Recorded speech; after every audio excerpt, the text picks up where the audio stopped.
పాపం పుణ్యం నీ చేతుల్లోనే ఉంది. అహంకారం ఎవరిని కూడా గొప్పవారిని చేయదు. చెడు చేయకు, మంచిని ఆశ్రయించు. నిజమైన వ్యక్తి ఎప్పుడూ భయపడడు. నమ్మకాన్ని నిలబెట్టుకోవడం మహా గొప్ప విషయమైంది.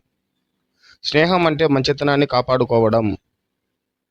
అన్యాయం చేసే వాళ్లకు నాశనం తప్పదు. పాపం ఎప్పటికైనా పాపిని వెంబడిస్తుంది. దైవం దీవించాలంటే మంచి మనసు ఉండాలి. మనసు నిష్కలం ఉంటే దేవుడు మనతోనే ఉంటాడు. ప్రతి మనిషిలోనూ సత్యం ఉంటే విజయం మీదే. నిజమైన సంపద మనశ్శాంతి. తల్లిదండ్రులను గౌరవించడం పుణ్యం. పనిలో పట్టుదల ఉంటే విజయాన్ని పొందగలం.